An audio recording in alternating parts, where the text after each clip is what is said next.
드릴까 합니다. 삶 그 자체보다 더 무서운 것은 없다. 이 베이컨이 한 말인지, 누가 베이컨 그림에 대해서 한 말인지, 정확하게 기억나지는 않습니다만, 아마, 그러니까, 오늘 아침에 제가 핸드폰으로 보낸 그 레리스라는 사람, 우리나라에 번역이 안 되기 때문에, 잠깐 소개를 하려고 제가 사진을 찍어서 보냈는데, 책을 들고 오려고 하다가, 제가 뭘 들고 다니는 걸 딱 싫어해가지고, 그래서 그냥 핸드폰도 있고 해서, 제가 핸드폰 가진 지가 몇 년 안 돼서 한 2, 3년밖에 안 됐습니다만, 아주 유용하게 사용을 하고 있습니다. 거기서도 이런 얘기가 나옵니다. 그러니까 레리스라는 사람이 우리나라에 그 베이컨에 대한 책이 몇 권 지난번에 제가 사진으로 보내드린 적이 있었는데, 실베스트라는 사람과의 대담집도 소개되어 있고, 여러 몇 건, 대여섯 건 소개되어 있습니다. 그런데 제가 본 바로는 레리스라는 사람이 쓴 이야기가 제일 좀 호감이 가서 조금 이따 소개를 하겠습니다만,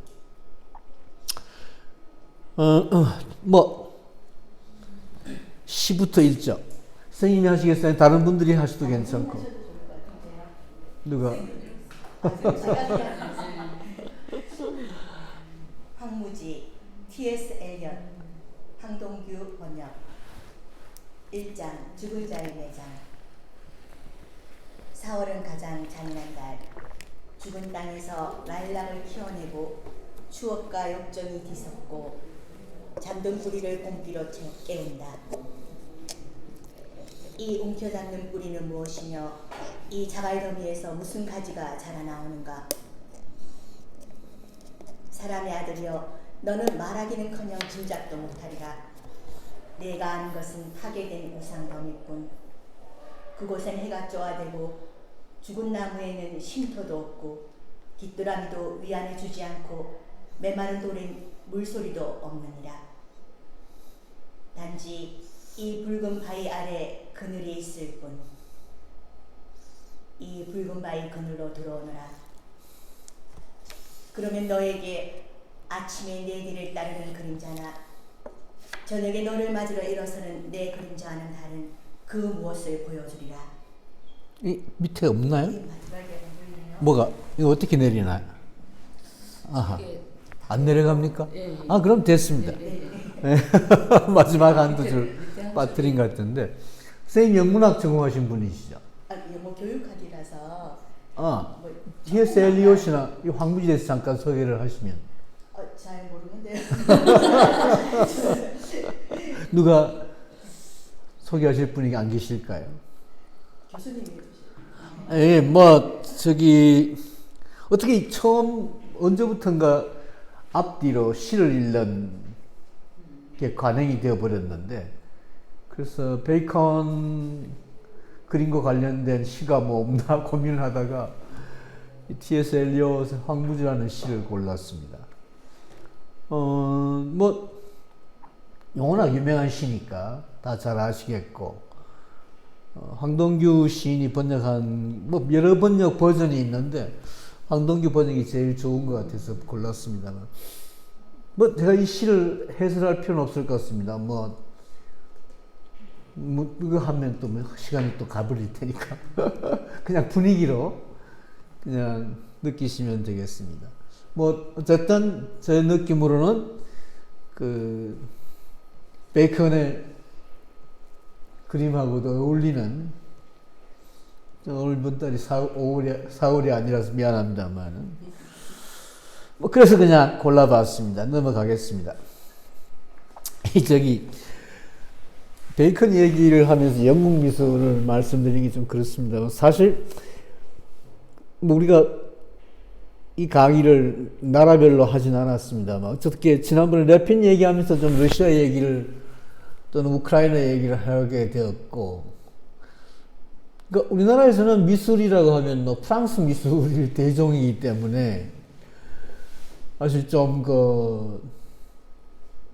한국 사람들이 뭐 독일 철학, 프랑스 미술, 뭐 미국 자본, 뭐 미국 돈, 뭐 이런 식으로 또는 뭐 영국이라 그러면 그냥 뭐 신사 뭐 이런 정도 뭔가 나라와 연관되는.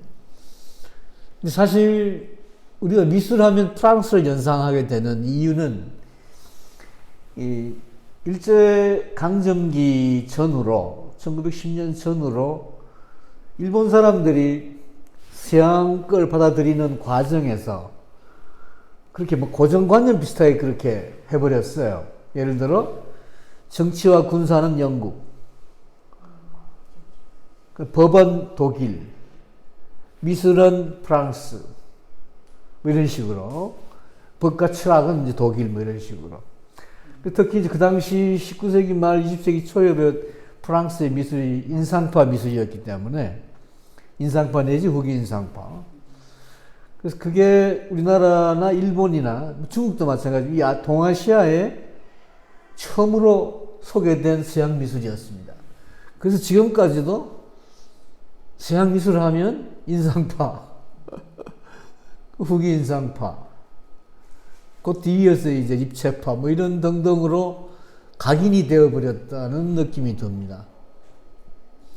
근데 사실은 독일이나 뭐 영국이나 뭐 어떤 나라나 뭐 미술이든 음악이든 없을 리가 없겠죠. 근데 사실 우리나라의 그런 어떤 개수 과정에, 서양 문화 개수 과정에서 고정관념, 스테레오타입이 생겨가지고 미술이라고 하면 프랑스다라는 느낌이 없잖아 있습니다. 근데 영국에도 미술이 있는데 당연히, 근데 영국에 미술이 없다라는 그런 또 이야기도 없잖아 있습니다. 여러분 아마 차타리 부인의 연인이라는 소설을 쓴 D.H. 로렌스 같은 사람이 대표적으로 영국에 미술이 없어 뭐 이런 식으로, 로렌스가 미술평론도 했던 사람인데요. 또는 영국의 미술평론가인 펩슨이라는 사람의 책에도 이런 이야기가 나옵니다. 영국의 미술은 없다. 있어봐야 그건 거지 같은 것들밖에 없다. 뭐 이런 식으로.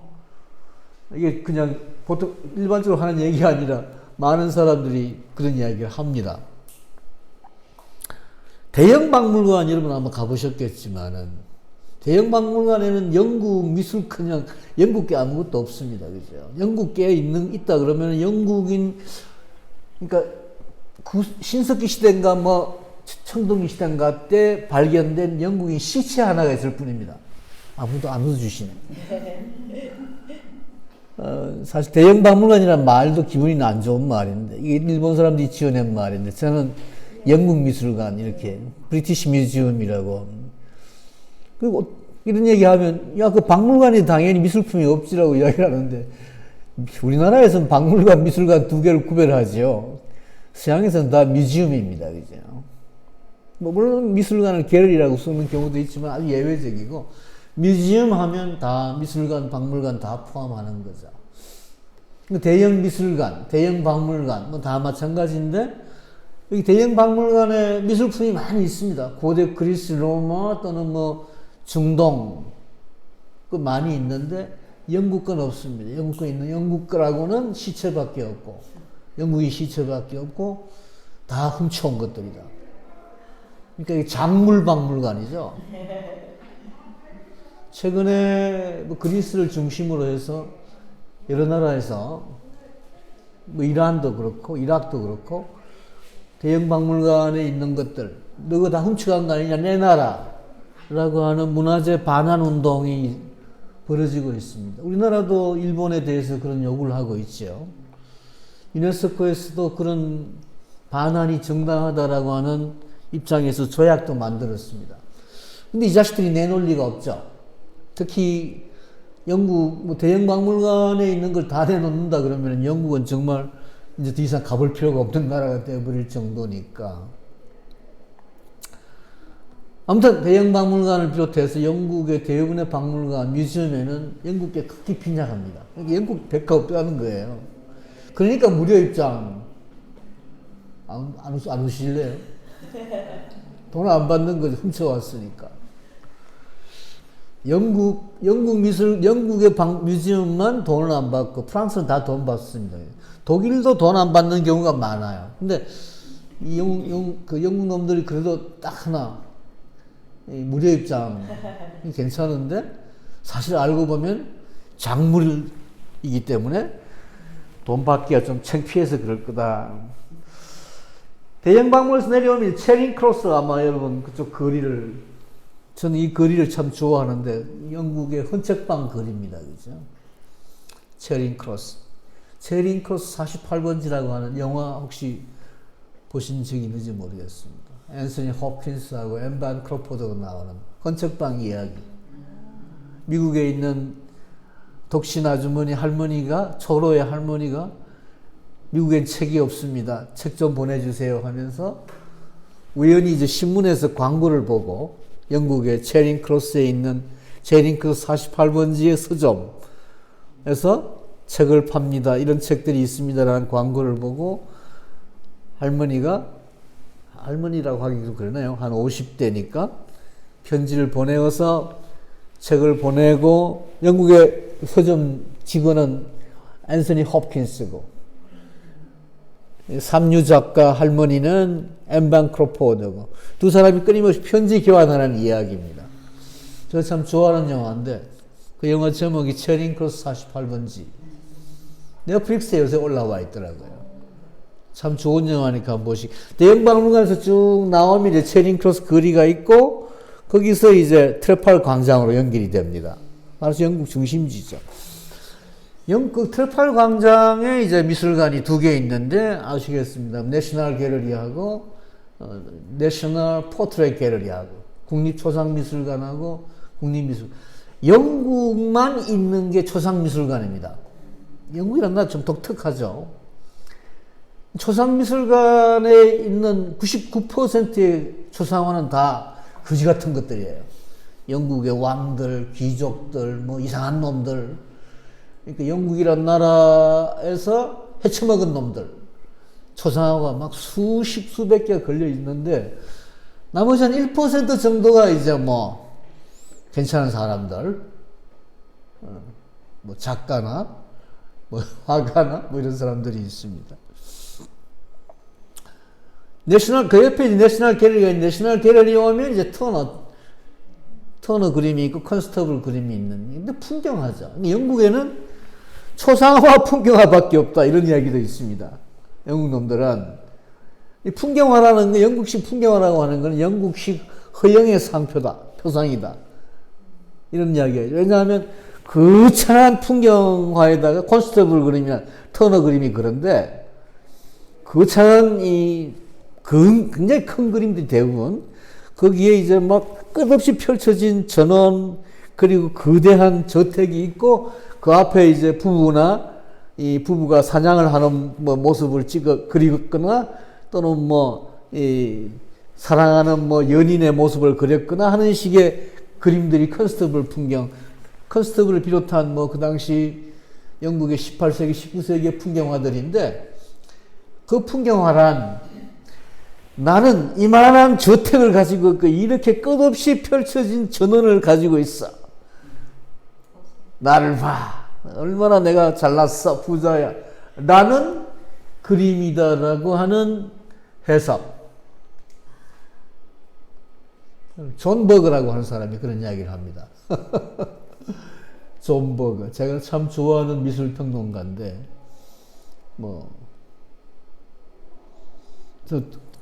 그 사람 그림에 그 사람 이야기에 동감을 합니다. 터너는 조금 다르긴 다른데 터너는 그런 과시욕 있는 놈들의 과시욕을 만족시키기 위한 풍경화를 그린 사람은 아니고 주로 해양 풍경을 그린 사람입니다만은 근데 터너 그림도 역시 좀 이른바 해가 지지 않는 나라라고 하는 전 세계를 지배한 대영 제국의 어떤 영화를 표현한 그런 측면이 없지 않아 있습니다. 그 얘기 지나갑시다. 아무튼 초상화 풍경화밖에 없다. 영국 미술이라는 게 이게 전통적인 어떤 영국이라는 나라의 독특한 이제 국립 영국 미술관이라는 게 생깁니다. 테이트 갤러리. 이 국립영국미술관이 테이트 갤러리인데 테이트 갤러리가 말하자면 별칭이고 정식 명칭은 국립영국미술관 National British Museum입니다. 우리나라에서 보통 테이트로 통하죠. 여기에 이제 오면은 1897년에 이제 이 테이트가 만들어지는데 밀레의 오피리아라고 하는 밀레가 아니라 밀레입니다. 19세기 말엽에 소위 라파엘 전파, 프리라파엘, 밀레의 셰익스피어의 햄릿에 나오는 오피리아를 그린 물에 둥둥둥 떠가는 오피리아의 시체. 이건 역시 시체. 영국 사람도 시체를 좋아합니다. 그리고 2000년에 만들어진 게 테이트 모던. 이거 뭐 큰 공장을 그냥 미술관으로 만든 거죠. 뒤에 내가 사진을 찍었나 사진을 보여드리나 모르겠다. 아무 사진을 안 넣었네요. 아, 미안합니다. 사진을 좀 넣었으면 여러분들이 한번 가보신 추억도 새길 수가 있을 텐데. 이게 이제 20세기 작품들이 테이트 모던에 전시가 되는데 여기에 베이컨 그림이 처음 나옵니다. 이제 테이트 모던에 와야지 베이컨이나 뭐 호큰이나 뭐 이런 영국의 뭐 프로이트나 이런 사람들 그림을 이제 테이트 모던에서 볼 수가 있어요. 테이트 모던 진짜 거창한데 엄청 크죠.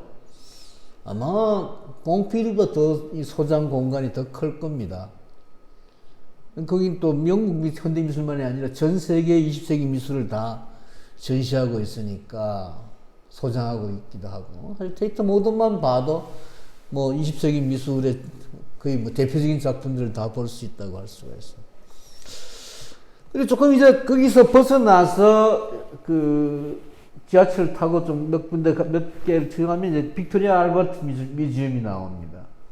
거기 가면 제가 좋아하는 윌리엄 모리스 작품들이 있고, 근데 영국 미술 대체로 이 보수적이라는 평을 받고 있고, 왜냐하면 전부 그 영국 전통 미술 뭐 내셔널 갤러리나 내셔널 포트레이트 갤러리나 뭐 테이트 뭐 뮤지엄이나 이런 데 가면 대부분 다 이 귀족들, 왕들, 뭐 그 여자들, 뭐 이런 사람들의 초상이고 풍경이고 그렇기 때문에 사실 이것도 얘들 미술이라는 것은 아주 그냥 저질들이에요. 그러니까 뭐 과시욕, 잘난 놈들의 과시품으로 미술을 그냥, 그래서 굉장히 보수적이고, 그러니까 미술 작품이 어떤 오늘 얘기하려고 하는 소리 리얼리즘, 현실 그대로, 현실 그대로라는 표현 좀 그렇습니다. 그대로 있는 그대로 그리는 게 리얼리즘은 전혀 아니니까요. 아무튼 비미술 국가라는 평을 듣고 있고, 브레이크나 터너나 베이컨 이런 사람들은 최근에 이제 좀 영국 미술 중에서도 예외적으로 좀 세계 미술사에 이름을 올리고 있는데, 이 최근입니다. 근데 우리나라에 나온 미술사 책에 뭐 곰브리치 미술사도 있지만 최근에 말하자면 좀 더 심판이라 할 수 있는, 곰브리치는 사실 옛날 책이고요. 1940년대에 나온 책이에요. 젠슨이라고 하는 사람의 미술사, 우리나라에도 번역이 되어 있는데 굉장히 두껍죠. 거기에 베이컨을 20세기 초 표현주의에 집어넣고 있습니다. 이것도 굉장히 웃기는 이야기지.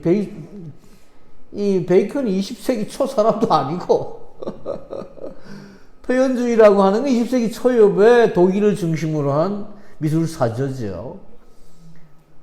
전혀 시대도 다르고 그것도 다른데 이런 식으로 이제, 그래서 아까 제가 좀 이따 말씀드릴 레리스라는 사람은 도대체 베이컨을 표현주의에 집어넣는 이런 엉터리 같은 놈들이 있으라고 막 고함을 치는 사람입니다. 뭐 표현주의라는 게 여러분 뭐 잘 아시겠습니다만 20세기 초엽에 오늘 뒤에 조금 이제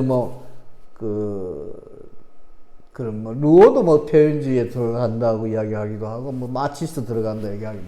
표현주의라고 하는 게 아주 강렬한 색채 표현을 주조로 하는 그 미술사전인데 베이컨은 좀 다르죠. 근데 아무튼 젠슨은 우리나라에도 몇 번이나 번역이 되어 있습니다. 이 젠슨 책이. 거의 우리나라에서 우리나라만 아니라 다른 나라에서 세계적으로 제일 정평이 있는 미술사 책인데도 불구하고, 그래도 젠슨은, 미국 사람이긴 합니다만, 젠슨이 베이컨을 표현파, 표현주의 예술이라고 해서 좀 황당하다는.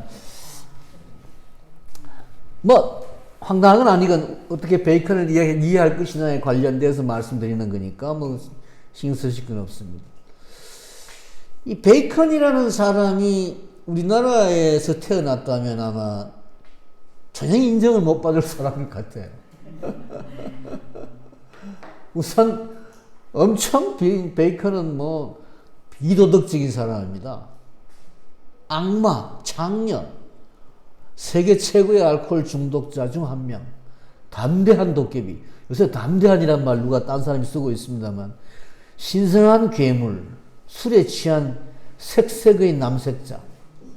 뭐, 온갖, 동성애자는 여러분 다 아실 것이고, 어려서부터 동성애,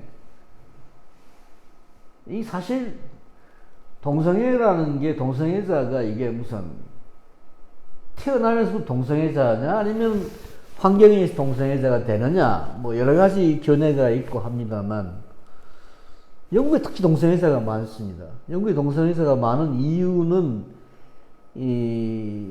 영국에서는 거의 태어나자마자 애들을 그냥, 그러니까,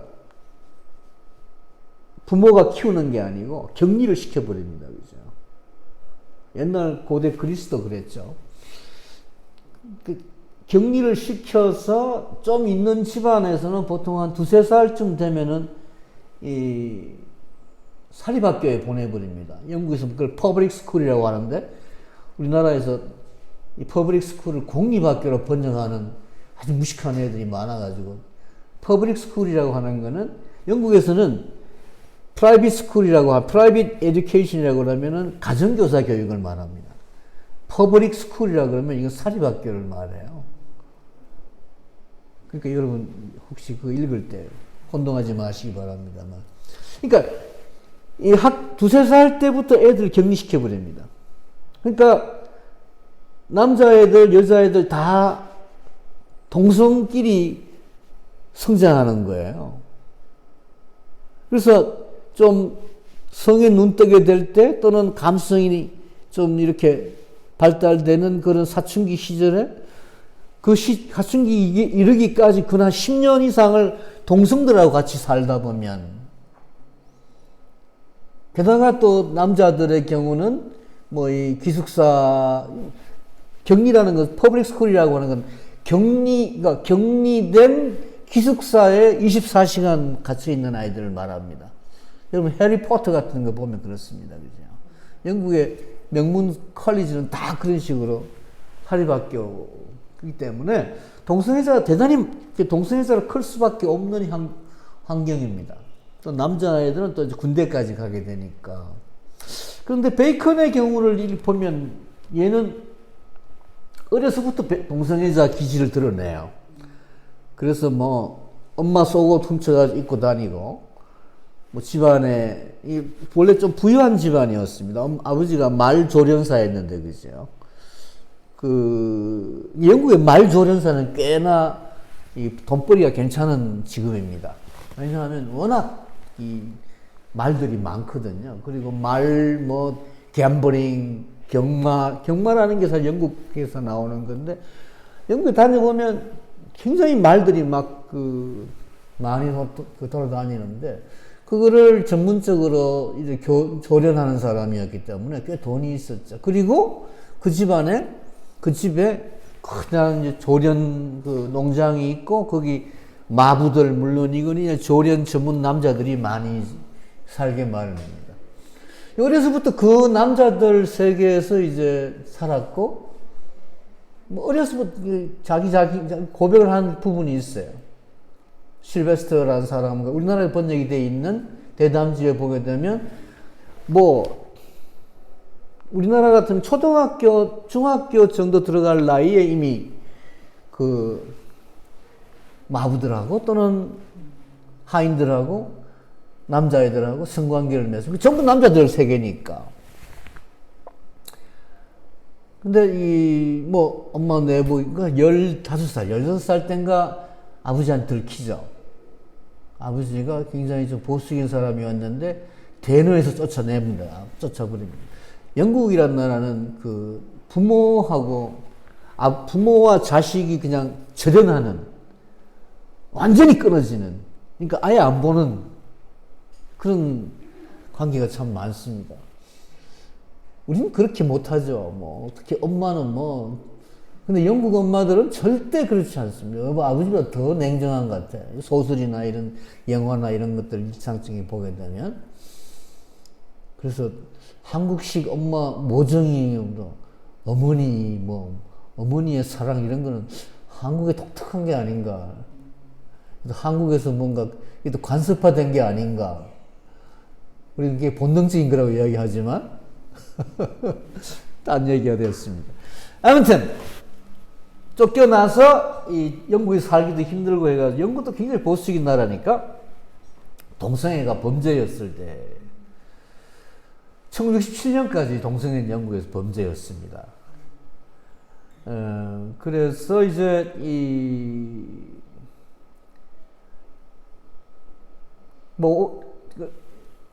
쫓겨나가지고 그냥 유럽을 돌아다니죠. 별짓 다 하다가 무슨 실내 장식 이런 걸로 이제 시작을 좀 합니다. 그죠? 그러다가 이제 피카소 전시회를 보고 화가가 되겠다. 이렇게 결심을 한다는, 뒤 이야기는 나중에 다시 말씀드리려고 하고. 이 사진은 배트맨 영화에 나오는 사진입니다. 혹시 이게 배트맨 5인가 4인가 모르겠네. 얘가 누구죠? 저 배우가.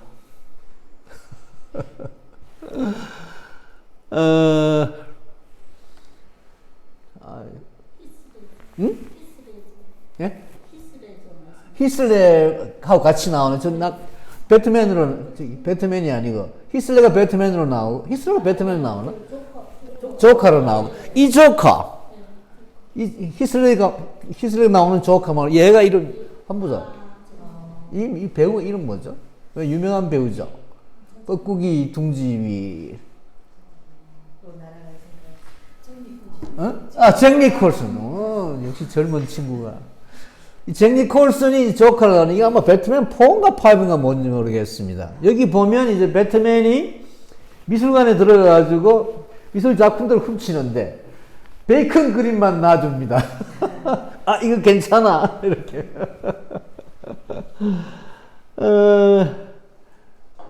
이게 이제 조금 이따 말씀드릴 교황 그림인데요. 동물 사체로 둘러싸인 베이컨의 교황은 타락한 도살자로 보일 수도 있고, 뒤에 매달린 도살된 동물과 다름없는 희생양으로 보일 수도 있다. 해석은 여러 가지가 있을 수가 있는데, 지금 이 조커가, 잭 니콜슨이, 야, 이 그림 마음에 들어. 이 그림은 찢지 마. 이 그림 훔치지 마. 이런 조커를 연상시키는. 사실, 이 조커가 베이컨 그림에서 영감을 받았다. 조커라는 인물이 베이컨 그림에서 영감을 받았다라는 얘기도 있고, 최근에 왜 조커라는 제목의 영화도 나왔죠? 네. 거기 누굽니까? 누가 나왔죠?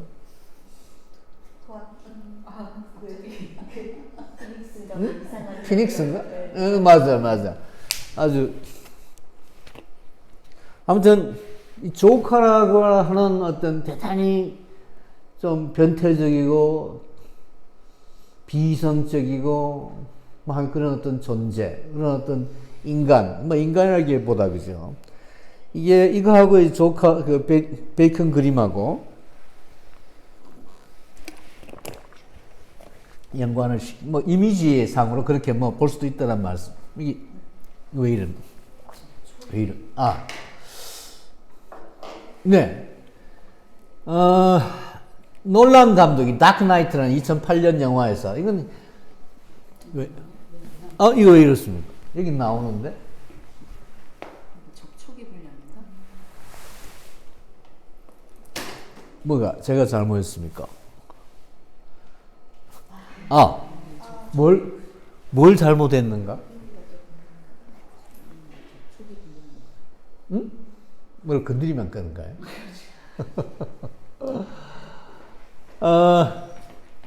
이 놀란 감독, 그래서 여러 가지 영화로 화제가 되고 있는 감독입니다만, 이 만든 다크 나이트, 2008년 작품에, 이건 이제 아까는 잭 니콜슨, 얘는 다른 또 조카죠. 그런 얘기를 합니다. 놀란 감독이.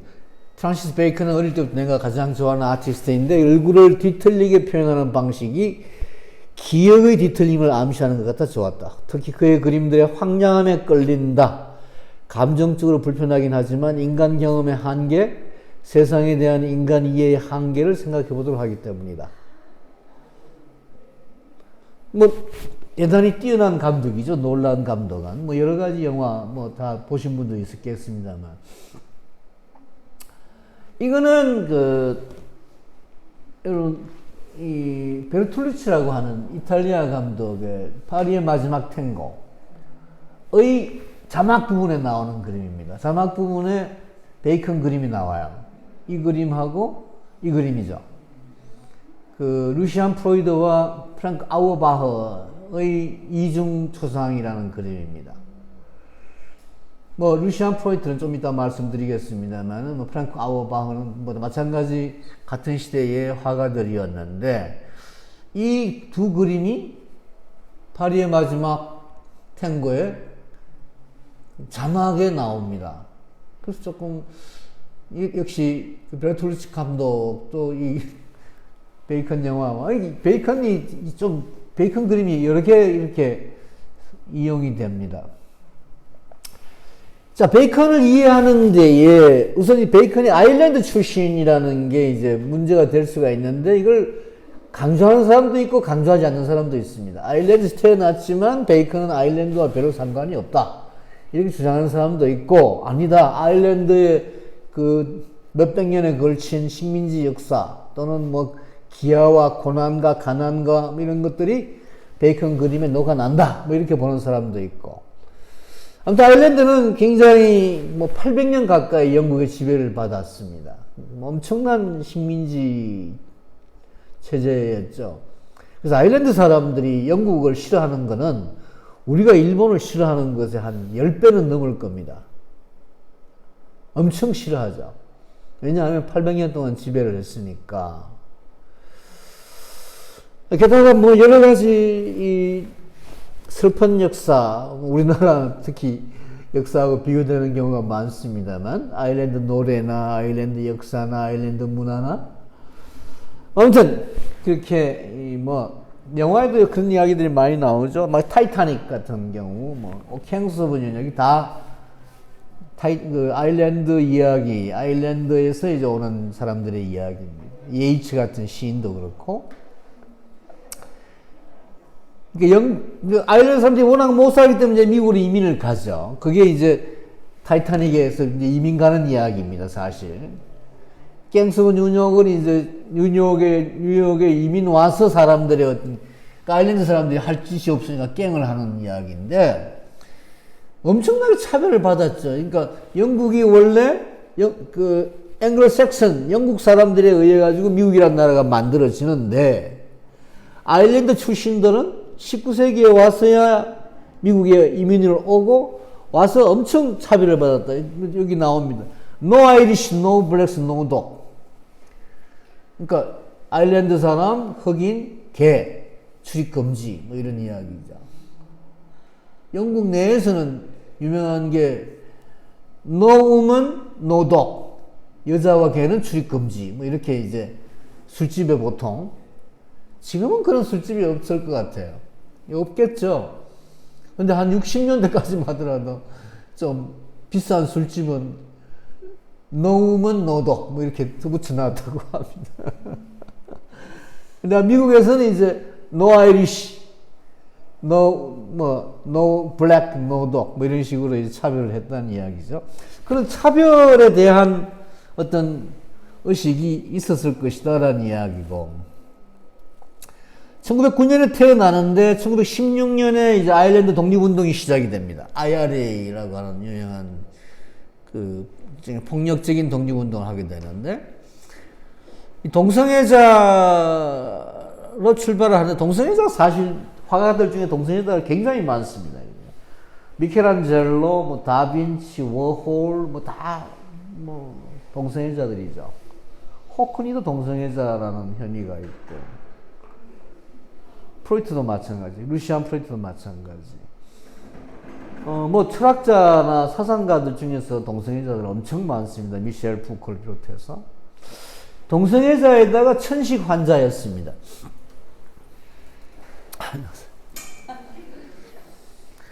근데 이 베이컨은 이제 미술학교를 다닌 적이 전혀 없는 그런 점에서 고흐하고 비슷한 1933년에 독학을 해서 그림을 그리는데 10년 동안 그린 그림들은 초기 섭작들은 한 몇백 점 남아 있었습니다만 다 불태울 정도로 뭐 그림들을 그러니까 이 베이컨이라는 사람이 자기 비판에 굉장히 철저한 사람이라서 뭐 끄떡하면 그림 태워버리고 뭐 이런 사람이었습니다.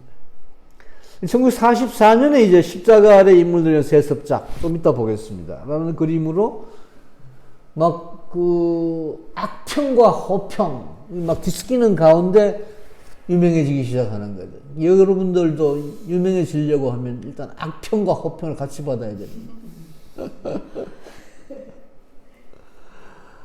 1954년에 베니스 비엔날레에서 이제 회고전을 하게 되는데 인간 본성의 어두운 미래를 묘사한 이 작품은 이스마엘라 열시 비엔날레를 통틀어 단 하나의 진정한 발견이다. 뭐 이런 평이 나왔을 정도로 1940년대에 주로 짜코메티하고 친하게 지냈고 렘브란트 그림을 좋아했고 스틴, 뭉크, 방고 뭐 이런 사람들의 그림들을 참조해서 그렸습니다. 그래서 이런 사람들에 대한 그림에 좀 이해가 필요합니다. 베이컨을 이해하기 위해서는. 이거 피카소 그림인데요. 이제 뭐, 피카소 1933년에, 24살 된 베이컨이 피카소 그림을 보고 그림을 그리기 시작했다.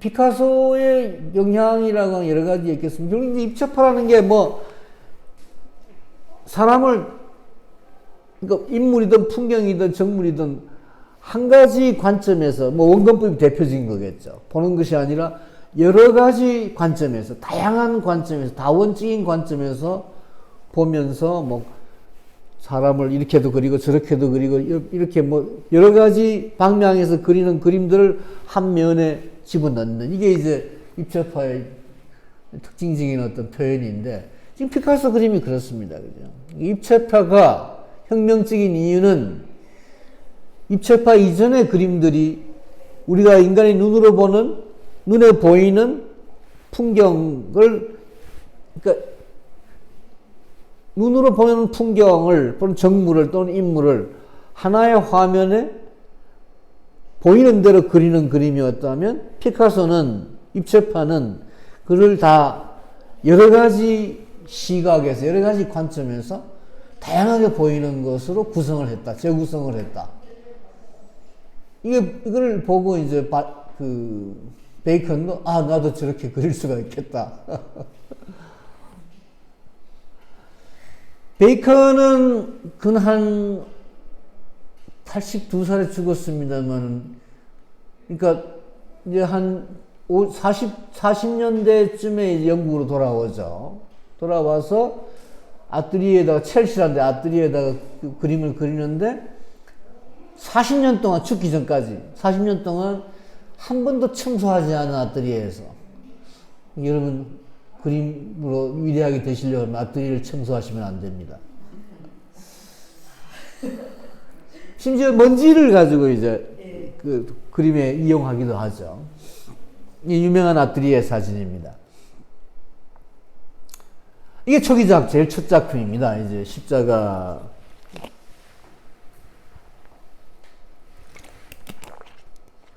그러니까 뭐 이게 무슨 십자가냐? 이게 무슨 십자가 세계 인물이냐라는 이야기가 있을 수가 있는데, 단순히 십자가만은 아니고, 그러니까 십자가에 못 박혀 있는 세계 인물이라고 하는 제목인데, 사실은 그리스 고대 신화의 여신들이 뭐 얼굴은 새 모양을 하고 뭐 날개가 달리고 하는 그런 회상한 어떤 그 여신들의 신화에서 이 형상을 이제 데프롬하는 거죠. 이게 말하자면 형체를 변형시키는 이런 작업들. 사실 이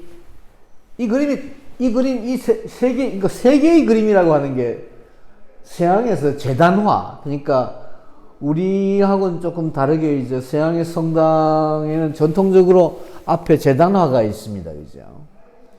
대체로 삼면으로 구성이 돼요. 삼면으로.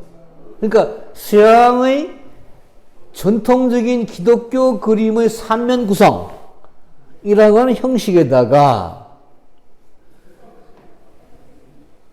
기독교를 상징하는 소위 십자가에 못 박힌 예수라고 하는 형상을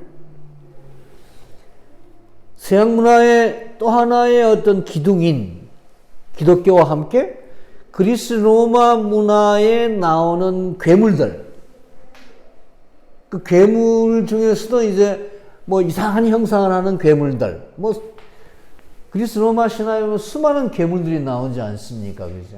뭐 머리나 뭐 히드라도 나오고 뭐 여러 가지 수많은 그런 괴물들이 나오는데 그 괴물의 형상을 하는 것으로, 그래서 뭐 좀 철학적인 의미로, 사상적인 의미로 이 그림을 이야기하는 사람들은 기독교와 그리스 로마 문명, 헤브라이즘과 히브리 문명이라고 하는 두 개의 서양의 고전적 전통의 2대 지주를 결합했다, 뭐 이런 식으로 얘기를 하는데, 프란시스 베이컨이 16세기에 유명한 영국의 경험주의 철학을 만든 똑같은 이름의 프란시스 베이컨의 후손이긴 합니다만은, 그러니까 배다른 형제의 후손이라고 합니다. 그러니까 철학자 베이컨의 배다른 형제의 후손, 정통 베이컨의 후손은 아니고, 그러니까 영국의 소설가들, 영국의 화가들 중에 루시안 프로이드는 이 심리학자, 정신분석학자 프로이드의 정손자점에 해당해. 손자인가 정손자인가? 손자든가요? 손자든가요? 하여튼 뭐 좀 그런 피가 좀 흐르는 것 같습니다. 이 그림에 보면 뭐 그런 이 삼면화 구성은 베이컨이 계속 이 삼면화 구성을 합니다. 물론 하나로 그릴 때도 있습니다만은, 그러니까 굉장히 이 사람이 물론 그 기독교, 이 사람은 뭐 그 무신론자, 자기가 종교적인 의미에서 기독교나 이런 거에 전혀 관련이 없었습니다. 관심도 없고 처음부터 무신론자였고, 그런데 그런 삼면화 구성을 좋아했을 뿐 아니라 또 이 사람 그림의 특징이 보시다시피 전체적으로 굉장히 아름다운 색깔이, 그죠? 아주 단순한 색깔을 배경에 칠합니다. 근데 배경 색깔이 굉장히 아름답습니다.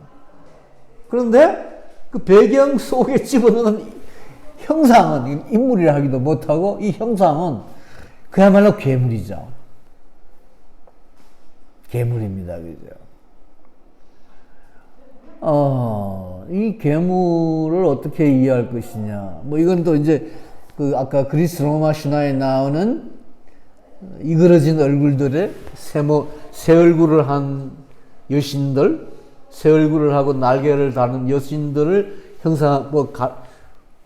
생각하게 한다라는 식의 얘기도 있습니다만, 아무튼 이 그림으로 엄청나게 악평도 듣고, 한편 또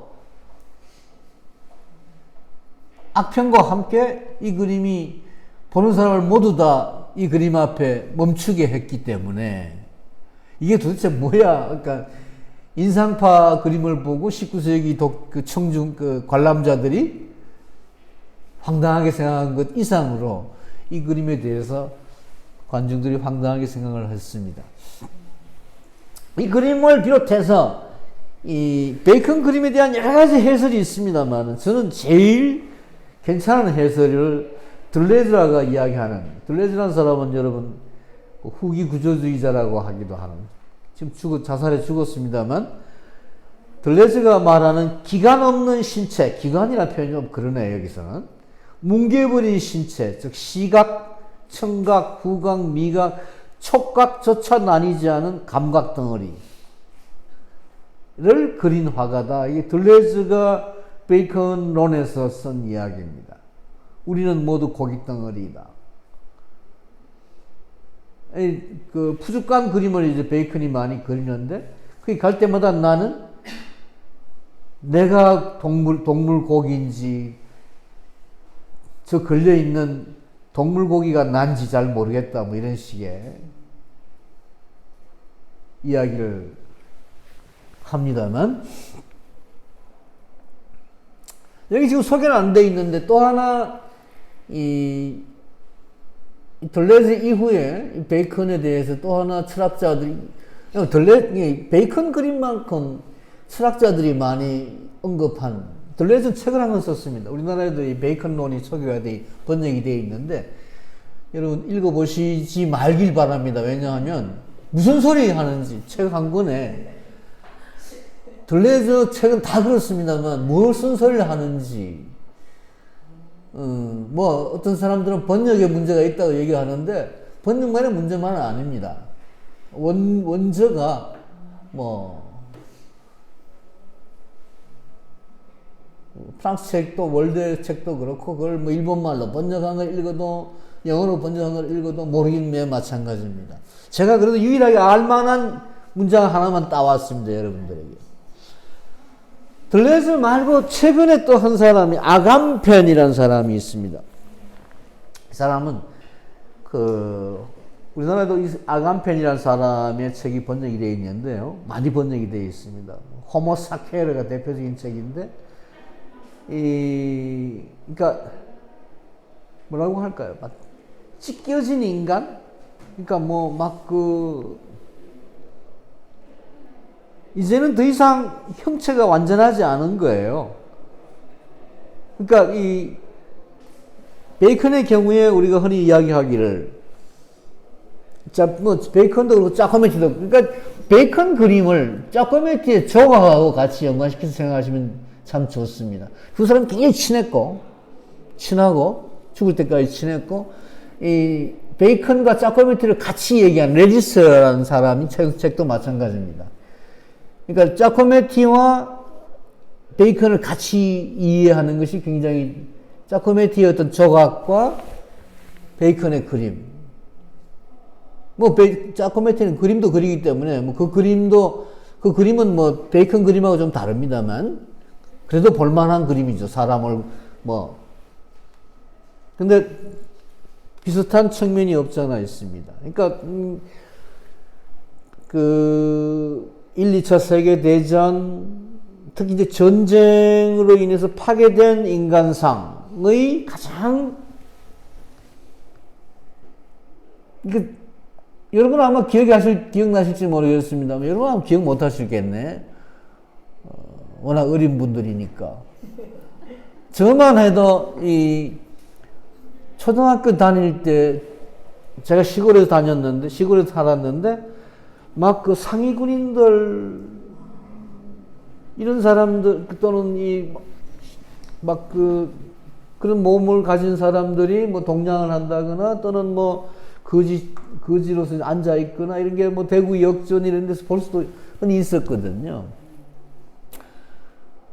그러니까 전쟁에서 찢겨진 부상당하고 죽고한 그런 사람들이, 시신들, 이런 것들을 보고 1, 2차 세계대전의 끔찍한 전쟁의 참화를 겪은 사람들이 그린 그림과 조각, 이런 게 이제 철학자들에게 베이컨의 그림이 충격을, 그런 어떤 이제 더 이상 뭐 이성적인 존재도 감성적인 존재도 아닌 모든 감각이 뭉개져 버린, 상실되어 버린, 찢겨져 버린, 파괴되어 버린 그런 존재, 뭐 이런 것을 그린 화가다라는 식으로 이제 굉장히 철학적으로 이 베이컨의 그림이 이해가 되는 것 같습니다. 이제 뭐 대표적으로 이 베이컨이 그리는 그래도 좀 사람 모양을 한 그림인데요. 교황 그림을 비롯해서 여러 가지 그림에서 이제 소위 이 절규하는 잎, 이건 뭉크 그림 절규에서 나온 거라고 볼 수가 있습니다만, 이 베이컨 그림에서 특히 잎이 이제 문제입니다, 그죠? 잎이라는 게 이제 제일 강조가 되죠. 이거는 에이젠슈테인이라고 하는 러시아 영화 작가가 쓴 전함 포템킨이라는 그 영화에 나오는 장면입니다. 유머가, 그러니까 포템킨이라고 하는 이름의 전함에서 1905년 6년이죠. 그 반란을 일으켜요. 그 함상 반란. 러시아 혁명이 이제 출발이 되는 것인데, 그 함상 반란 일으키면서 사람들이 이제 막 그 광장으로 뛰쳐나오는데, 시민들이 그 광장 뒷면에 아주 말하자면 계단, 시민들이 막 뛰쳐나와서 시위를 하는데 군인들이 총을 쏘아대니까 그 계단으로 막 도망가는 장면이 나옵니다. 유명한 그 장면이죠. 그 계단에서 막 사람들이 굴러 떨어지고, 특히 이제 이 유모차에 실린 그 아기가 실려 있는 유모차가 이제 막 쭉 떨어져 계단을 내려가는 그 장면을 보면, 아무리 아면 유모 분일 거예요. 이분이 그 총을 맞고 이제 쓰러지는 이 장면, 그러니까 죽기 직전에 이 포효하는, 이 절규하는 이 장면에서 그 베이컨이 입을 그렸다고 이야기를 합니다. 뭉크의 절규도 마찬가지. 역시 이거는 뭐 이 교황의 그림이기도 하고, 여러 또 남자들의 그 초상화에서 이렇게 입을 주로 중시하는 그려는 이 그림은 좀 그래도 덜 이겨졌죠. 교황 이노센트, 이건 벨라스케스 그림을 이제 되프롬한 겁니다. 디에고 벨라스케스의 교황 이노첸시오 10세의 조상에서 출발한 습작. 이 그림이 우선 교황이라고 하는 서양 기독교의 대표적인 존재를 뭐 비난한다거나 뭐 비판한다거나 이런 의미만, 그렇게 해석하는 경우도 있습니다만, 그런 의미만 담는 건 아니다. 오히려 이 교황이라고 하는 존재가 상징하는 서양 문화의 어떤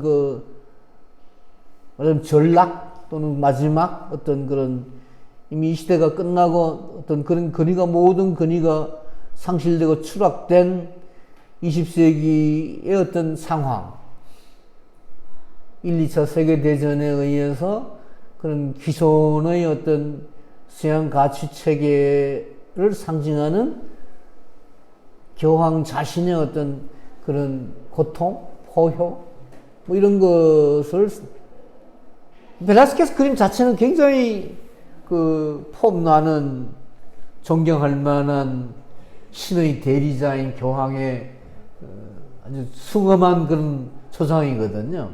이걸 이제 이 그림입니다. 전혀 다르죠.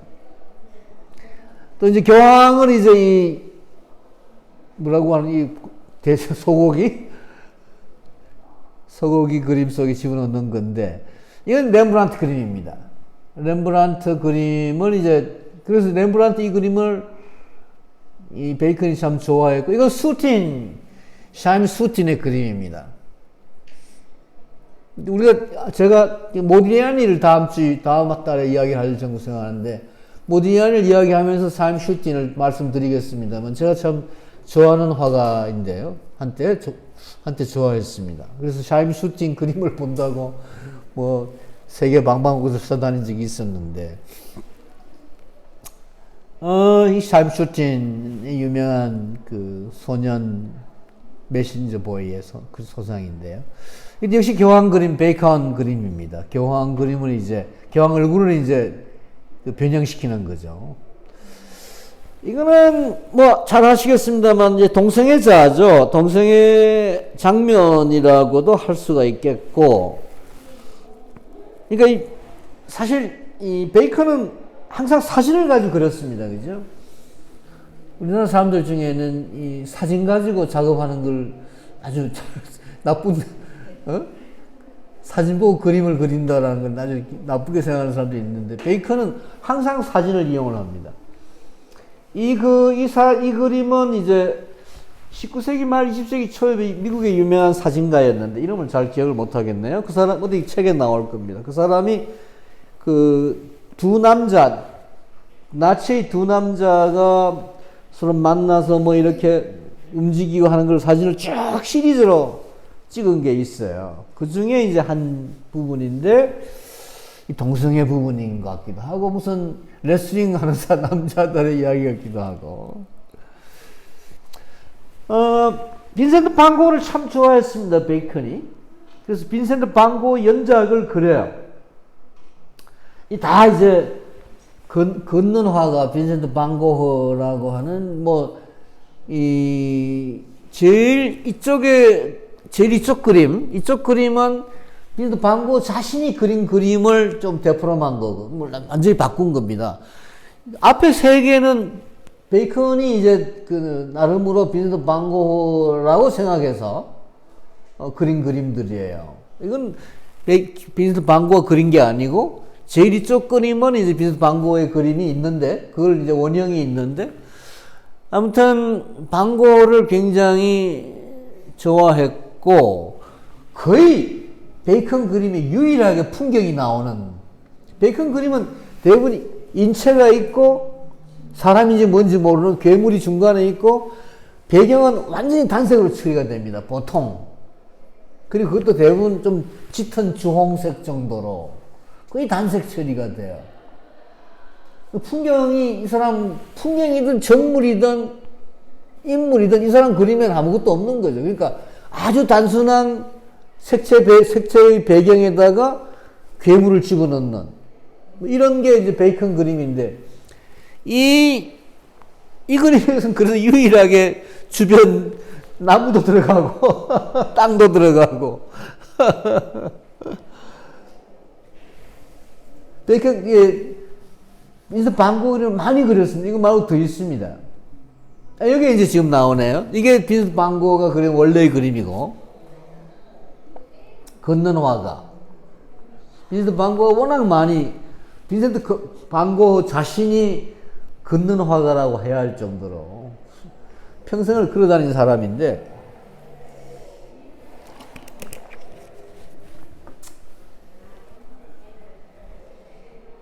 이 자코메티 아시다시피 제가 자코메티를 참 좋아하는데, 요새 어떤 여자 때문에 자코메티를 더 이상 안 보려고 지금. 자코메티 인물인데 베이컨하고 또 다릅니다, 그죠? 이 그림 저는 자코메티 조각도 좋아하지만 이 인물도 참 좋아하는데, 그냥 참고 삼아 여러분 보시기 바랍니다. 자코메티와 베이컨입니다. 자코메티 조각처럼 생겼습니다만, 이건 이제 루시안 프로이트를 위한 세계의 역시 삼면화죠. 아까 말씀하신 이걸 다시 보겠습니다. 이렇게 빨리 배웁니다. 이 루시안 프로이트가 이제 찍은 사진이고요. 루시안 프로이트하고 친했죠. 이거는 이쪽은 루시안 프로이트 초상이라고 그린 거, 이쪽은 프로이트가 그린 베이컨 그림입니다. 루시안 프로이트는 그래도 깨끗하게 잘 그려져. 잘 그려줬죠. 아마 루시안 프로이트 자신 이렇게 지디겨진 자기 초상을 보고는 화를 안 냈을지 모르겠어요.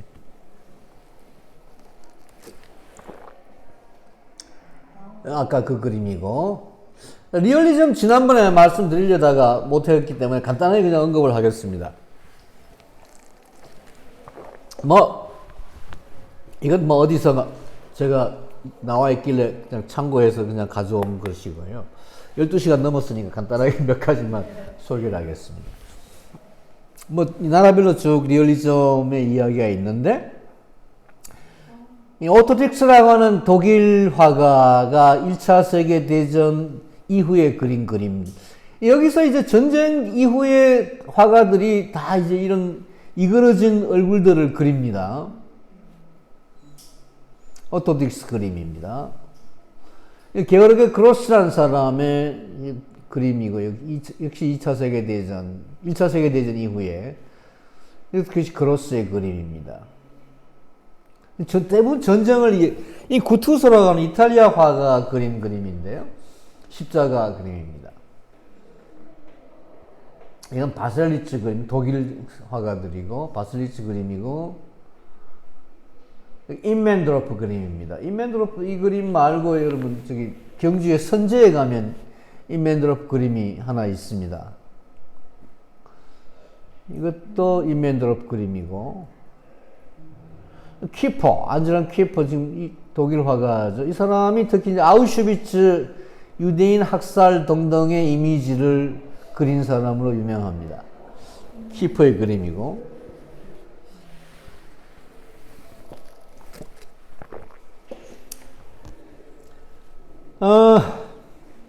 이 파울첼란이라고 하는 이 유대인으로서 아우슈비츠에서 몇 년 동안 수용소 생활을 하다가 이 사람 살아남았습니다. 그러나 결국은 자살한 그 유대인 출신 독일 시인인데, 이 사람이 쓴 죽음의 푸가라고 하는 제목의 시의 일부, 아마 뒤에 나오나? 뒤에 안 나오죠. 이걸로 오늘 강의 마지막으로 장식을 할까요? 누가 다른 분이 혹시 읽어보실 분이 계시지 않습니까? 한글 다 아시잖아. 읽어보십시오. 네? 선생님만 수고하시면 선생님 읽어보세요. 파울첼란 죽음의 푸가. 새벽에 검은 우유 우리는 마신다 저녁에, 우리는 마신다 점심에, 또 아침에 우리는 마신다, 밤에 우리는 마신다 또 마신다. 우리는 공중에 무덤을 판다. 거기서는 비좁지 않게 눕는다. 한 남자가 집안에 살고 있다. 그는 뱀을 가지고 논다. 그는 쓴다. 그는 쓴다. 어두워지면 독일로 너의 금빛 머리카락 마르가르테. 그는 그걸 쓰고는 집 밖으로 나오고 별들이 번뜩인다. 그가 휘파람으로 자기 사냥개들을 불러낸다. 그가 휘파람으로 자기 유대인들을 불러낸다. 땅의 무덤 하나를 파괴한다. 그가 우리들에게 명령한다. 이제 무도곡을 연주하라. 이 푸가라는 게 무도곡, 춤곡이거든요.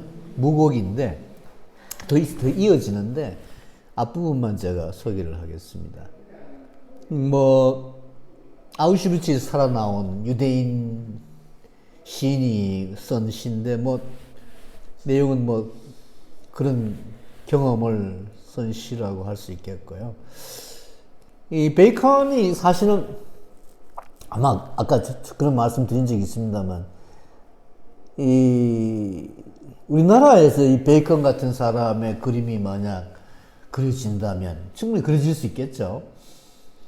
우리나라도 그런 역사적인 많은 경험들이 있는 나라이기 때문에. 근데 베이컨 같은 화가를 보기는 쉽지가 않습니다. 그죠? 아마도 베이컨 같은 화가가 나오면 우리나라에서는 인정을 못 받을 거예요. 그죠? 세계적으로 유명한 화가이기 때문에 베이컨을 우리가 얘기한다라는 대단히 좀 아이러니한 이야기를 하고 있는지도 모르겠는데, 이 사람은 사실 굉장히 많은 문제, 그림도, 지금 흔히 그림값을 가지고 얘기하는 사람들이 많이 있습니다만, 저는 화가와 작품과 그림값을 연결시키는 경우 딱 질색이지만, 베이컨 그림도 굉장히 비싼 그림 중에 속하죠. 엄청나게 비쌉니다. 근데 그 그림을 산 사람들이 다 그림을 자기 집이나 안방에 또는 거실에 걸어놓고 있는지 의문이에요. 그죠?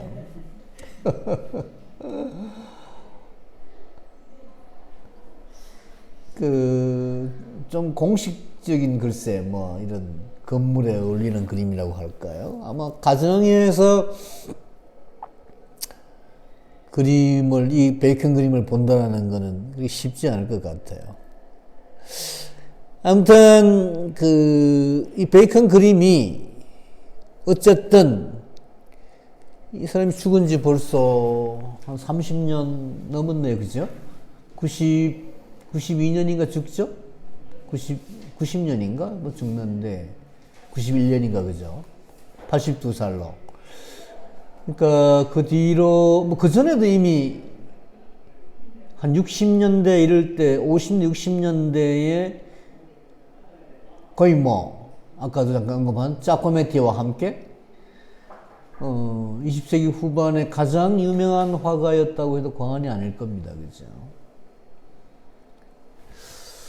아무튼 이 사람의 리얼리즘에 대해서 조금 말씀드리고 지금 마지막에 지금 앤디 가르시아가 나온 모디리아니 영화 화면을 보여드렸는데, 다음 달에 제가 모디리아니를 할까 싶어서 맛보기로 보여드렸습니다.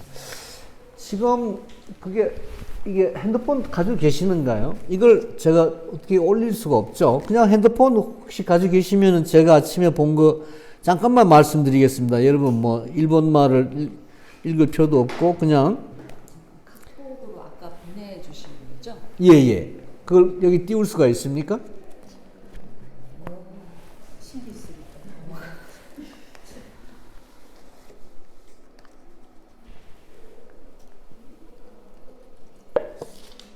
두 장 올린. 예. 그거 하고 2개. 예. 그것만 띄워주시면.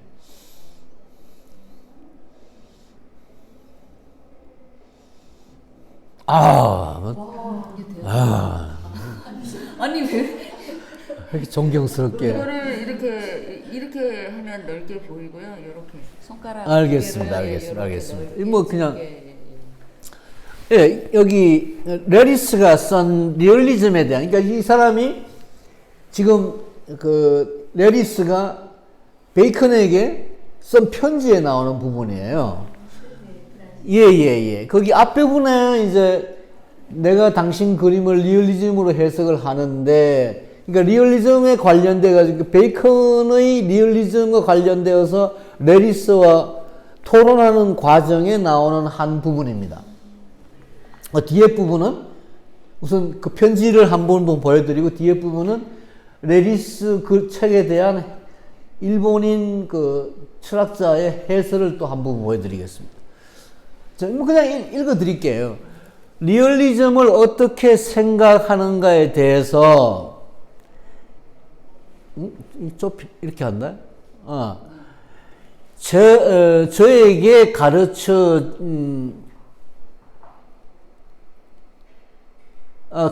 준 에디 바추를 통하여, 사람 이름인데요. 가르쳐 준 거에 대해서 고맙게 생각한다. 나와 마찬가지로, 저도 마찬가지로 우리가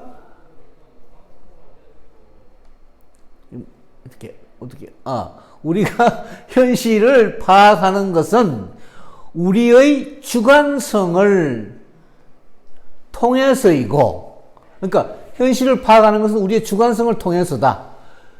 그것으로부터 우리가 완전히 객관적이 될 수 있다는 등은 결코 있을 수가 없다. 이해가 되십니까? 뭐 안 돼도 할 수 없습니다. 있을 수가 없다. 있을 수가 없을 뿐만이 아니라 아이씨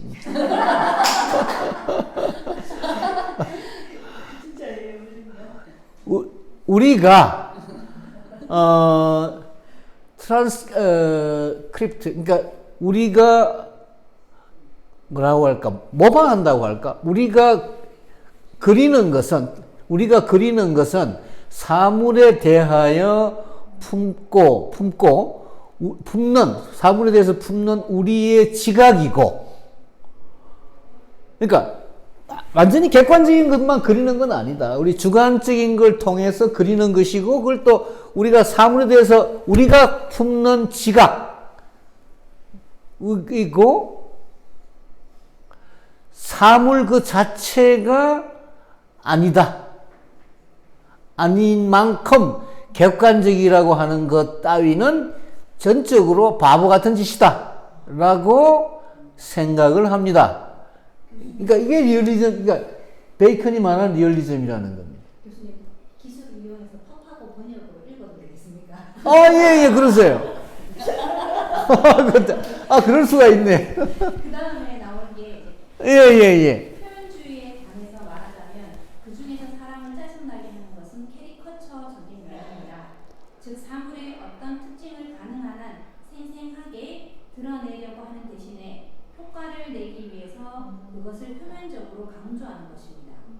비극적인 혹은 신화적인 주제를 다루어서 리얼리스틱이 될 수 있는가 하는 건에 관해서 말하자면 그 그림풀이를 하는 것이 아니라 이런 주제에 대한 우리의 반응을 충분히 전달한다면 그럴 수 있다고 생각합니다. 하지만 털어놓자면 특히 그 점은 소생에게 있어서 지금까지 애매합니다. 일절 해낼 수 없을 정도로 복잡하지만 작품에 대한 깊이 있는 고찰과 일에 대해 당신 자신이 이야기하고 있는 것을 인도의 시로서 인도해준다 이런 말인 것 같은데 어떻게든 헤쳐나가고 싶습니다. 조만간 만날 수 있기를 기대해 주세요. 81년 12월 1일 파리 미셸 베리스 프란시스 뭐 괜찮은 것 같습니다. 그 다음 것도 선생님 읽어 주실래요? 그 다음은 다시 그 다음 문장. 예. 그건 아직 번역 안 하셨습니까? 금방 그래 번역이 됩니까? 네. 와. 일본어 자료가 많아서 일본어 한국어는 번역을 잘한다고 하더라고요. 예.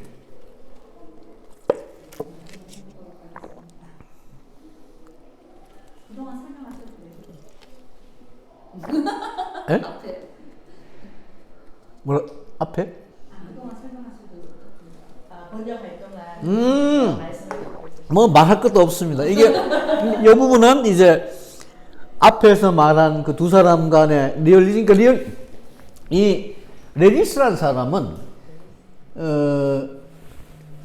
베이컨 그림을 리얼리즘이라고 얘기하는 거죠. 근데 리얼리즘이 우리가 흔히 말하는 객관적으로 주어져 있는 어떤 사물이나 대상을 그대로 리얼하게 사실주의, 우리가 보통 사실주의로 번역하는 경우가 있는데 리얼리즘을, 그죠? 그게 아니다. 그게 아니고 대단히 주관적인 어떤 그 작업이고, 근데 그런 주관적인 것임에도 불구하고 그건 리얼리즘이다. 조금 이게 보통 우리가 흔히 말하는 리얼리즘과는 좀 다른 의미로 이야기되는 리얼리즘. 그러니까 지금 앞에서 우리가 봤던 그런 뭐 오토 딕스나 이런 20세기 후반의 리얼리즘 그림이라고 하는 것은 그런 좀 더 주관화된, 주관을 통한 그런 의미의 새로운 리얼리즘이라고 하는 것을 말씀드리기 위한, 이 뒤에 부분도 그런 이야기입니다. 이제 다 번역이 끝났습니까? 우리의 지각이지 사물 그 자체가 아닌 만큼 객관적이어야 한다는 것은 전혀 터무니없다고 생각합니다. 결국 소생이 리얼리즘의 세계에 관해 고려하는 것은 외적 현실과의 일치보다는 적어도 하나의 현실과 같은 유대를 가지는 어떤 것에 도달하는 인플레이션 없는 주관적인 요구입니다. 라고 하는 말과 나아가 베이컨의 회화에는 더 이상 자연주의적 리얼리즘 따위는 눈에 띄지 않으므로 새로운 리얼리즘을 창조하여 신경 조직이 직접 전달해야 할 현실감을 표현하는 것이다. 리얼리즘이란 현실을 리얼리즘이란 현실을 묘사나 표현 객관적 태도가 아니라 현실의 근저에 도달하려는 것 작품, 프레전스 자체가 현실, 레디스 용어를 사용한다면 존재가 되는 것이다. 베이컨이 피카소 작품의 티와 함께 구현하고 있었던 것은 이러한 리얼리즘이었던 레이스 베이컨 존재가 된다는 것은 그림이라는 이 자연의 재현이 독립된 삶을 갖추도록 하는 것, 보는 사람에게 전염되어 예를 들면 한 그릇 수묵이나 메다리 의자와 같은 아니 그 이상 리얼한 존재감을 작품에 수여한다. 이것은 또한 감정이나 심리의 안개를 통과시키지 않고 일체의 이국주의, 일고주의, 선진주의를 내지 않고 대상 물질성 그 자체와 마주하는 것이기도 하다. 그리고 그에 이르는 길은 격앙과 격정에 사로잡혀 현실을 거쳐 강간하고 약탈하는 것이다. 그리고 그때 그림은 걸려있는 벽의 단조로 물개는 사소한 우발사를 넘어 우리에게 뒤까지 꼬리를 끄는 영향을 주고 그리고 우리의 그 이후 느낌, 사고방식을 바꿔버리는 것, 즉 존재가 된다. 레디스가 베이컨에 대해 하는 말은 틀림없이 그 예술의 깊이에 닿아 있지만 한편으로는 레디스 자신의 문학을 말하는 말로 느껴진다. 베이컨에 있어서 특이한 것은 그의 존재가 그가 원하든 원하지 않든 눈으로 띄어든다는 것이며 작품이 몸에 사고나 습격의 상처가 있는 인간과 약간 닮아 그의 행위의 흔적을 간직하고 있다는 것이다. 그 다음은 이해져서 해석이 되죠. 네네. 아유, 고맙습니다. 뭐, 이제 이런 거, 일본 책 같은 거 막 찍어서 막 보내드려도 괜찮겠네, 그죠? 그들은 또 영어도 번역이 되잖아요, 그죠? 근데 이 사진을 이렇게 바로 그렇게 번역을 합니까? 그건 또 희한하다. 그냥 뭐 이렇게 글자를 쳐넣어가지고 번역하는 게 아니고. 사진 요 자체를 그 문자 인식을 하죠. 이렇게 조금 사진이 화질이 구려지면 좀 그런 부분은 안 되는데. 오늘 거는 일단 번역본을 한번 다시 좀 그래도 선생님이 좀 이렇게 다듬어 주셔야지. 예. 네, 마지막 거는 좀. 근데 저는 이 말씀드릴 때는 약간 네. 그런 것이 결국에 그것이 표현주의가 아닌가.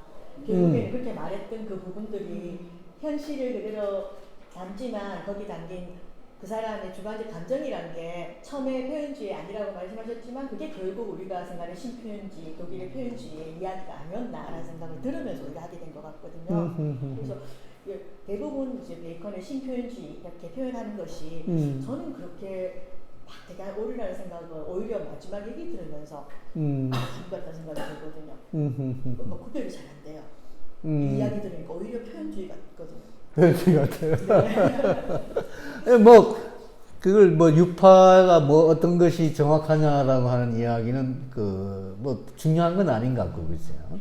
아무튼, 베이컨이라는 화가가 얘기하려고 하는 것, 또 보여주려고 하는 것은, 시대적인 고뇌와 관련이 없다고는 볼 수 없는. 그러니까, 베이컨 자신은 그런 걸 별로 그렇게 중요하게 생각은 하지 않았는데, 그럼에도 불구하고 이 사람이 대단한 별로 베이컨 대담집 같은 거 읽어봐도, 전쟁의 상처라든가 또는 시대적인 고뇌라든가 이런 거에 대해서 베이컨이 그런 걸 나는 그림에 표현한다라고 얘기하진 않아요. 그런데, 이제 해석하는 사람들 또는 보는 관점에 따라 여러 철학자들이나 또는 화가들이, 다른 후배 화가들이나 또는 작가들이나 이런 사람들이 베이컨 그림을 통해서 어떤 다른 새로운 해석을 또는 새로운 어떤 창작물을 만들어내는, 특히 영화 같은 경우에 끊임없이 베이컨 그림이 그런 영감을 주는 것 같습니다. 그런 점에서도 대단히 중요한 의미를 가진다고도 볼 수가 있고. 근데 모르겠어요. 저는 개인적인 사감입니다만 테이트 모던 같은 데서 테이트 모던에 이제 베이컨 그림이 꽤나 많이 전시가 돼 있고 한 방이 베이컨 그림으로 전시가 돼 있고 주로 미국이나 독일 같은 데에 뭐 이런 데 가면은 미술관에 베이컨 그림들이 꽤 많습니다. 근데 한 번도 베이컨 그림이 좋다고 생각한 적은 없어요. 한 번도 솔직히 말씀드려서 뭐 어떤 감동을 받았다거나 뭐 저한테는 그게 별로 그렇게 그럼에도 불구하고 뭐 한두 시간씩 그 그림 앞에서 뭐 이런저런 생각을 한 적은 있는데 글쎄 모르겠어요. 여러분들이 그러니까 우리가 뭘 그림을 좋아하고 싫어하고 나의 어떤 취향에 맞고 안 맞고 그것도 이제 뭐 그림을 우리는 보는 입장이기 때문에 또는 그림에 대해서 뭐 물론 뭐 가치 판단을 내릴 수도 있겠고 또 여러 가지 의미 부여를 할 수 있겠습니다만은 글쎄 저는 뭐 좋다고 해본 적은 별로 없습니다. 되게 저도 베이컨 그림 보면 굉장히 불편하게 느껴져요. 그렇죠. 네, 시각적으로는. 근데 저도 이제 뭐 베이컨에 대해서 왜 이 그림이 이렇게 사랑을 지금까지도 받을까 좀 굉장히 궁금했었거든요. 그래서 책도 좀 읽어보고 이랬는데 저도 이제 직접 보기는 봤어요. 그 영국 가서 아마 이제 신지옥 쌤도 그때 같이 있었고. 근데 약간 조금 굉장히 우리의 어떤 시각적이라든지 청각적인 부분, 후각적인 부분 이러한 감각들을 이 사람이 굉장히 이게 들리게끔 해주는 걸 좀 느꼈거든요. 그러니까 소리 지를 때 어떤 음파가 나한테 전달되어지는 것 같고 그 절규라는 어떤 뭐 그런 뭐 어떤 뭐가 들리는 것 같고 냄새가 막 나는 것 같고 네, 그런 감각을 좀 열어주는 회화가 아닐까 저는 이 작품을 보면서 조금 그렇게 해석을 좀 했거든요. 뭔가 들리고 냄새가 맡아지고 좀 안 좋은 냄새 있잖아요. 정육점 가면 나는 냄새 어떤 동물의 어떤 그런 냄새 시체 냄새? 예, 그런 것들이 이 사람 그림에서 이렇게 굉장히 우리의 감각을 조금 이렇게 되새겨준다는 느낌을 저는 좀 받았어요. 그건 아마 또 많은 분들도 선생님의 독특한 동물적인 감각 때문은 아닌 거예요. 근데 아까 덜레즈 말에 의하면 그런 감각을 다 없애버린 존재라고 이제 그 베이컨 그림을 이야기하거든요. 그러니까 모든 감각을 상실당하고 그냥 그게 그냥 없어진 그러니까 감각적 존재, 감성적 존재가 아닌 어떤 그야말로 동물, 사물 그 자체. 그 말하자면 그냥 시체 그 자체. 뭐 이런 식으로 이제 해설을 하는데 역으로 선생님은 거기서 그게 더 오히려 감각을 조금 자극시키는 게 아닌가라는 감각을 되살리게 한다. 제가 질문해야 되는 순번이어서 억지로 하면 억지로라기보다는 제가 베이컨을 해주시다고 제가 체크한 사람이기도 하고요. 저는 베이컨을 봤을 때 뭐 표현주의니 사실주의니 이런 건 잘 모르겠고요. 솔직히 말해서 그리고 사주를 나누는 것도 베이컨이 본인이 얘기 안 하는 것처럼 그냥 저는 존재에 대해서 얘기한다라는 느낌을 받았어요. 그러니까 제가 30이 넘어서 그 그림을 20대 때 화면으로 봤었고 30 중반쯤인가 실제를 봤을 때 사실 저는 그림 보고 감동받거나 그런 류의 사람이 아닌데 베이컨의 그림을 딱 보고 감각이 딱 살아나요. 아, 내가 저런 순간이 있었을 것 같고 있었을 적 있었고 뭔가 제가 말로나 뭘로나 표현하지 못한 걸 표현했다라는 느낌이 들어서 대단한데? 이런 생각이 들었어요. 작가가 베이컨이거든요. 그런 의미에서 사실 베이컨은 어떤 인간 존재 자체를 생각한다는 거지 뭐 물론 평론가들은 갖다 붙여야 되니까 뭐 전쟁 후에 어떤 인간상을 표현한다고 하지만 살아온 삶도 보면은 그냥 존재? 근데 사실 왜 나는 사람이고 거기가 내가 진짜 아닌가를 고민했던 게 아닌가라는 느낌을 저는 받았는데 이런 맥락 철학적으로 네, 뭐 너무 이렇게 뭐 설명하면 그렇게 되는데 그냥 인간 존재에 대한 고민이었지 않은가라는 생각을 했다는 것과 그리고 이제 질문입니다. 베이컨이 있었고 그리고 그 다음에 호크니, 그 다음에 뭐 데미안 허스트 같은 뭐 시각적으로 이렇게 그러니까 지각한 것을 시각적으로 드러내야지만 그게 실제로 본인이 본 것이다 혹은 인지한 것이다라는 이렇게 관점과 그리고 퍼스트 같은 게 죽음을 이야기한다고 하는데 그런 영국 베이컨이 먼저 태어났으니까 이런 흐름과 어떤 관련을 지어서 이해할 수 있으려나요? 아니면 아예 무관하게 영국 미술은 이렇게 흘렀을까요? 같은 질문이에요. 글쎄, 뭐 무슨 미술, 그러니까 장르적으로, 가령 뭐 아까 우리가 이게 표현주의냐, 뭐 리얼리즘이냐 이런 얘기를 했었는데, 넓게 본다면 뭐 호크니든 프로이트든 이런 뭐 신표현주의 또는 뭐 신리얼리즘, 그러니까 이 사람들이 소위 뭐 입체파든 뭐 추상이든 이런 20세기 미술의 주류하고는 좀 담을 쌓은 나름의 어떤 리얼리즘, 다들 이제 뭐 사람을 그리고 수영장을 그리고 하니까, 그죠? 그럼에도 불구하고 호크니 그림에서 보는 어떤 느낌과 이 베이컨 그림에서 오는 느낌은 또 다르죠. 호크니 같은 경우에는 굉장히 뭐 좀 한마디로 말해서 영국의 어떤 중류 부르주아의 삶을 보는 듯한, 저 같은 경우에는 그렇습니다. 그래서 호크니 그림에서 뭘 느꼈나? 별로 그렇게 해서는 그냥 지나치는,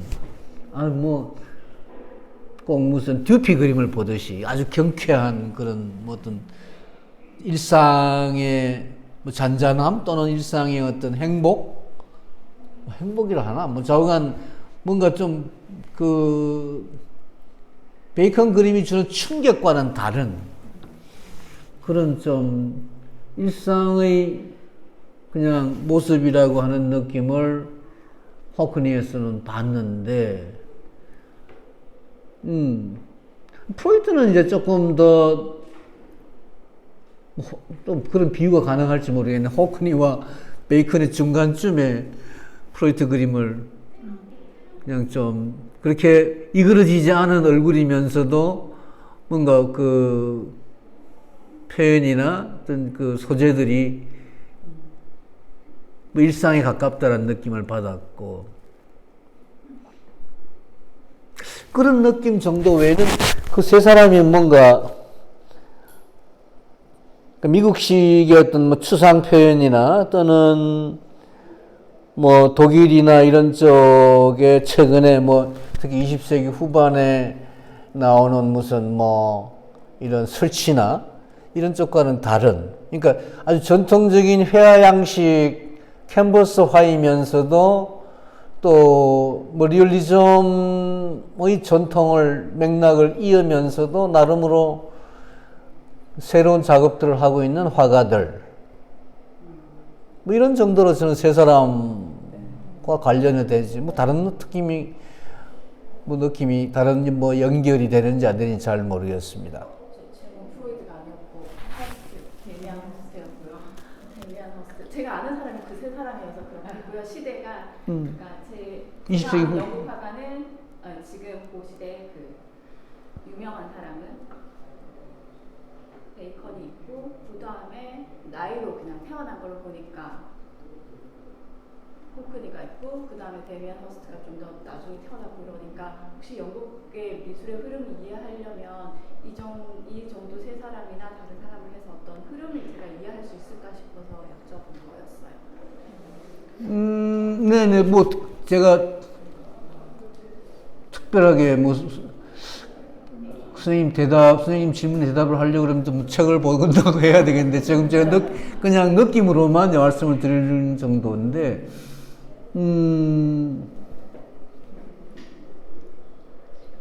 뭐 특별하게 더 이상 말씀드릴 건 없는 것 같습니다. 세 사람에 대해서 무슨 쓴 책들이 몇 가지 있는 것 같습니다. 그죠? 뭐 영국 현대미술의 모험이라고 한 책이었나? 뭐 자관 굉장히 두꺼운 책, 세 사람을 같이 다루고 있는 그런 책도 있고 하니까 또 현대영국미술사 같은 책도 뭐 그 현대영국미술사 같은 책이 있는지 없는지 모르겠는데 아무튼 그 세 사람을 연결시켜서 전체적으로 영국 현대미술을 개관하는 그런 책은 제가 본 적이 없는데 그 세 사람을 같이 다룬 그 세 사람의 대담이나 이런 걸 같이 다룬 굉장히 두꺼운 뭐 현대미술의 뭔가 하는 제목 제가 지난번에 사진을 찍어서 보여드린 적이 네. 거기서 허스트 시대 아니에요? 그 정도 이야기 책이 있는 것 같습니다. 근데 거기서도 세 사람의 어떤 연관성이나 이런 것을 논의하는 논문이나 부분이 있었다고는 기억이 안 되는데 선생님 질문에 답할 수 있는 만한 그런 글들이 있었는지는 기억이 안 나는데 다시 한번 보시죠. 네. 네네.